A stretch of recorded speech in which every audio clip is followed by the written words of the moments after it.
Tá, vamos começar.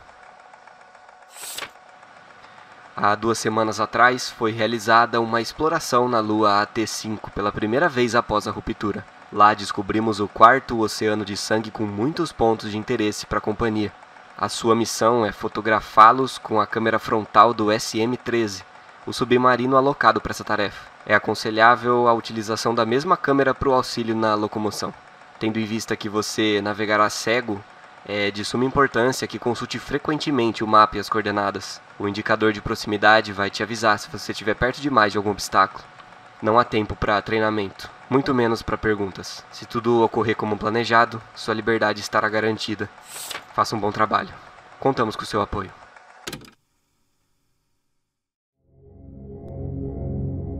Contamos com seu apoio. O tempo é curto, mas para você ou para eles, talvez para nossa espécie como um todo, que seja, o trabalho tá para começar. Você não tem escolha. Isso tem que ser feito e é bem mais delicado do que você pensava. Beginning your descent. Cruising depth in roughly 40 seconds. Stand by.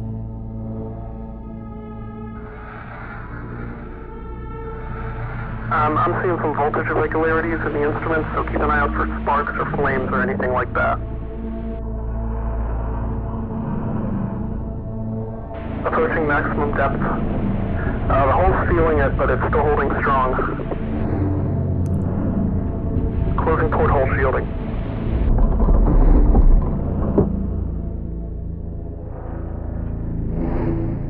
We're starting to lose radio signal.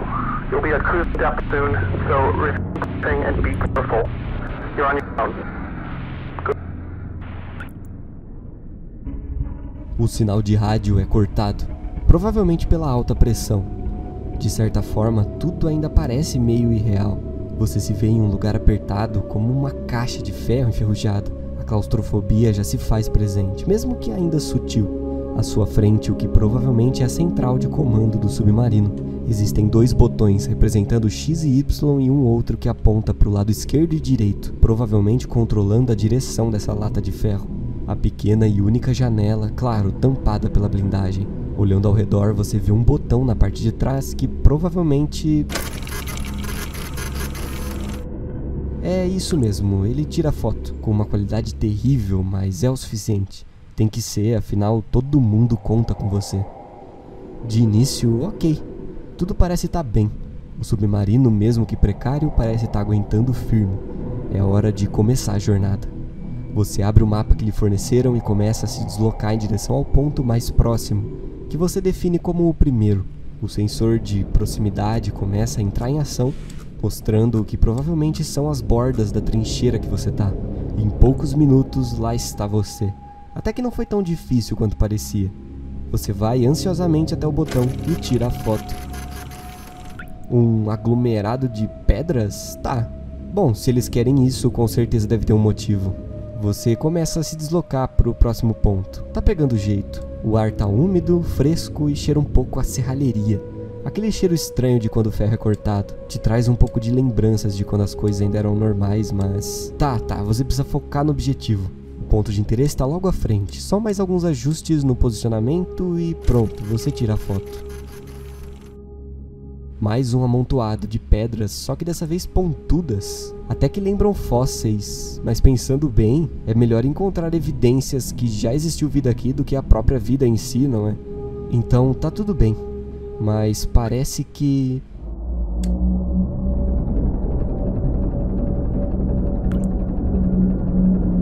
Você arrepia instantaneamente, o seu corpo congela. Ou melhor, a sua mente congela, mas o seu corpo continua apertando os botões como um robô programado. Você não quer pensar nisso, mas pensa. O ar frio não tá mais tão agradável agora. O cheiro tá piorando. Você tenta se acalmar. Provavelmente foi uma corrente de água. Provavelmente isso, nada mais. Inúmeras possibilidades passam pela sua cabeça e você reluta para não se agarrar a nenhuma delas. O terceiro ponto tá bem próximo. Você tenta se livrar da ideia de alguma criatura enorme tá te perseguindo. Você ajusta o necessário e tira a foto. Tá, isso com certeza não são pedras. Parecem formações orgânicas. Talvez corais? O que se pode esperar de um oceano feito de sangue? Parecem minhocas estranhas, talvez as mesmas que crescem dentro de você agora e te dão calafrios. As mesmas que dizem que... Espera, tem alguma coisa caída no chão.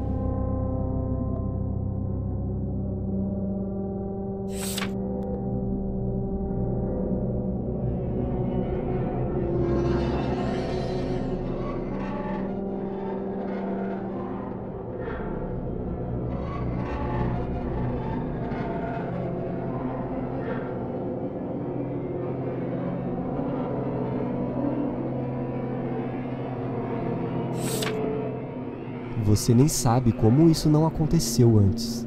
Até sabe, mas parece que agora sua ficha caiu de uma vez por todas. Você literalmente se enfiou num beco. Não existe possibilidades aqui. Não há pra onde ir. Você não tem saída. O que você vai fazer? Pedir socorro? Você tá aí pra morrer. Você mesmo se colocou nessa situação achando que seria uma contribuição pra sociedade. Mas parece que essa é a sua tortura. É difícil tirar isso da cabeça, mas o que quer que aconteça, não adianta nada você ficar parado até sufocar pelo oxigênio. Você precisa fazer alguma coisa ao seu alcance, pelo menos continuar, você precisa pensar. É bem patético perceber que você realmente acreditou que voltaria um dia lá pra cima ou veria sua família novamente. Você é patético e tá exercendo um serviço patético. A ruptura levou toda a vida do universo, não é? Não foi assim que contaram? E por que você não foi junto? Parece óbvia agora a resposta. E o porquê de eles não terem ido junto também. Você finalmente chega ao quarto ponto. Tira a foto e... É a primeira vez que uma criatura aparece. Você tenta não se importar, mas é tarde demais. Você vira o submarino e segue subindo para os próximos pontos. Aquela imagem não sai da sua cabeça, assim como os sons do oceano ao seu redor, se mexendo, contorcendo. Aquele rosto bizarro tá brincando com você, te perseguindo sorrateiramente, esperando a hora certa para atacar. Os pontos de interesse daí em diante não revelam nada além de fósseis. O que quer que seja esse oceano, é mais do que óbvio que ele abriga vida agora. Mas se essa lua onde ele fica é tão distante do lugar onde um dia existiu a Terra, por que esse ponto de interesse revela isso? Parece ser um antigo prédio, uma construção em decadência. E por que depois as coordenadas te levam até isso? Um antigo submarino. Você sabe que o seu é o SM-13, então os rumores não eram falsos, não é? Perguntas atrás de perguntas e você continua seguindo, mesmo tendo em mente que a única resposta válida é a do que provavelmente te aguarda no final. Sua expedição está quase concluída. Há apenas mais algumas áreas para fotografar. A julgar pelas coordenadas do mapa, você deve estar numa área aberta.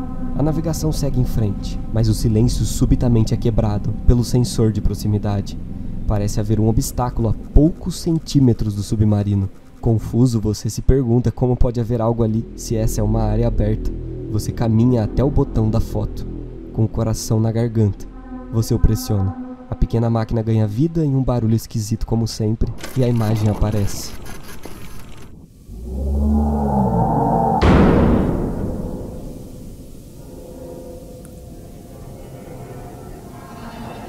Como de esperado, não era um obstáculo.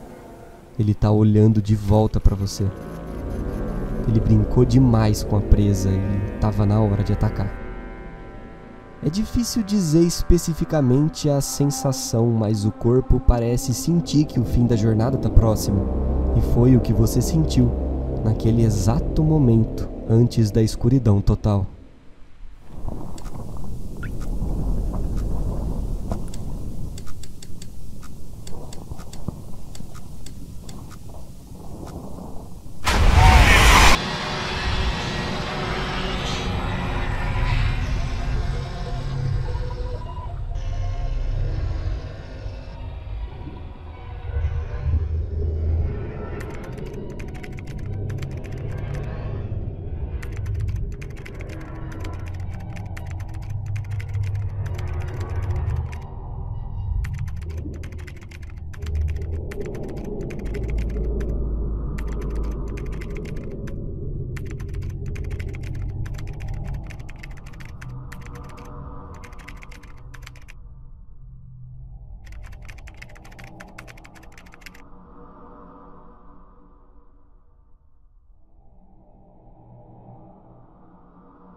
Bom, apesar de tudo, o que aconteceu por trás de toda essa jornada bizarra e claustrofóbica? Há tempos atrás, quando o game foi lançado, não tínhamos praticamente nenhuma resposta, mas graças a um update de lore do jogo, foi possível ligar os pontos.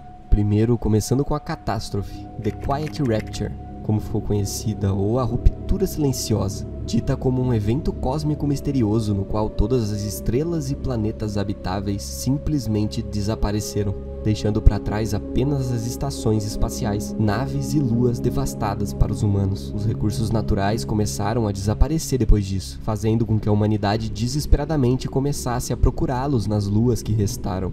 Esse evento causou a fundação da COI, ou Consolidation of Iron, que traduzida seria Consolidação do Ferro, uma organização formada por 3 estações espaciais e 2 espaçonaves. Esse nome Consolidação do Ferro vem justamente do ferro e do aço, utilizado para criar as 2 estações principais e também dos princípios de união contra as ameaças estrangeiras, conhecidas como Éden, que possui suas estações e esse nome por ser dona das últimas árvores no jardim interno.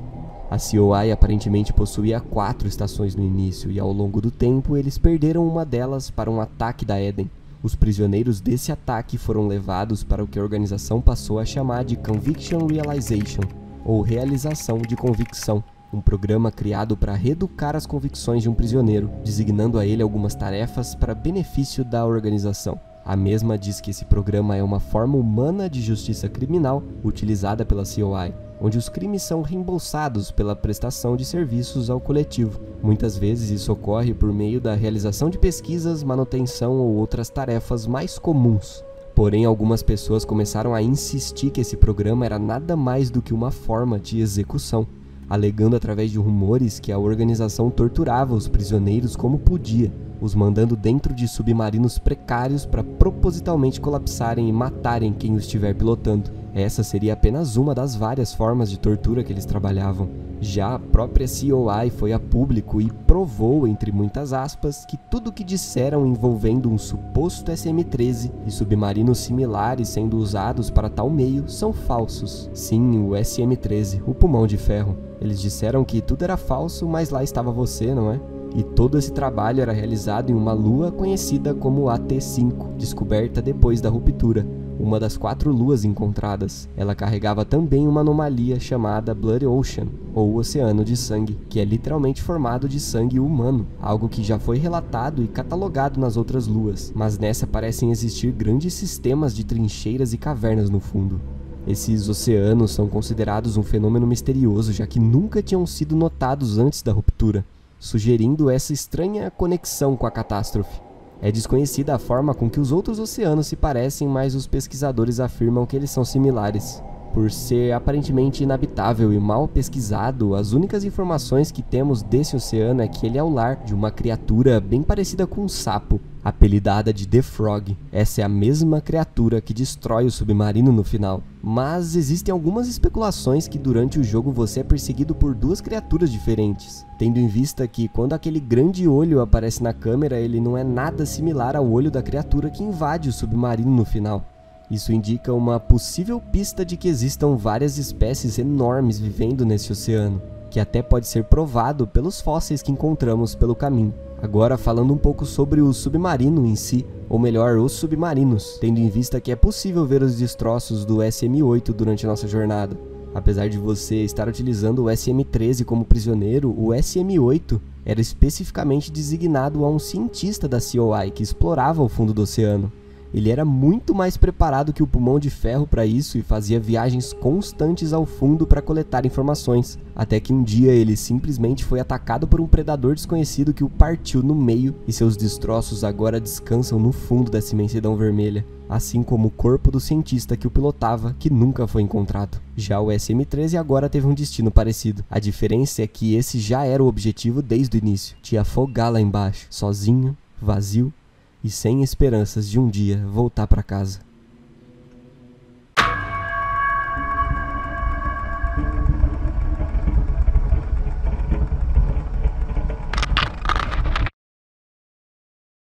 Enfim, eu espero que você tenha curtido essa breve jornada pelo universo de Iron Lung, que antes era bem raso, mas que graças ao carinho do desenvolvedor está ficando cada vez mais detalhado e bem lapidado. Todas as informações que eu trouxe aqui foram retiradas da wiki do jogo, que eu deixarei no primeiro comentário fixado, caso vocês queiram dar uma olhada. Claro que não deu pra trazer os mínimos detalhes aqui, como em alguns momentos durante a gameplay que o submarino vaza vapor e acaba até pegando fogo, mas eu deixei o suficiente para que você entenda o que tá acontecendo nesse estranho universo. Inclusive até mesmo o Markiplier, que você provavelmente já ouviu falar, um youtuber gringo bem conhecido na plataforma, tá financiando um filme do jogo e tem até trailer no canal dele que eu recomendo que vocês assistam. E claro, falando do dev, David Szymanski, ele também foi o criador de Dusk, que eu particularmente não conhecia, mas pelo visto é um joguinho bem famoso e muito interessante, com a jogabilidade bem semelhante aos Dooms. Já Iron Lung me pareceu uma proposta mais sólida, por assim dizer, mais pé no chão. Eu tenho certeza de que essa história não vai parar por aqui, já que constantemente ele vem atualizando as informações e respondendo algumas dúvidas dos seguidores através do X, antigo Twitter. Esse vídeo obviamente não substitui a experiência que é você jogar o game por conta própria, de preferência com um headset. Se tiver coragem, não hesite, é realmente aterrorizante. Bom, com isso eu vou ficando por aqui e não posso deixar de te convidar a vir fazer parte da Penumbra. Deixe um like nesse vídeo, se inscreva no canal e ative o sininho para não perder mais nenhum conteúdo como esse aqui. Sobre esses assuntos e mais, nos vemos em breve.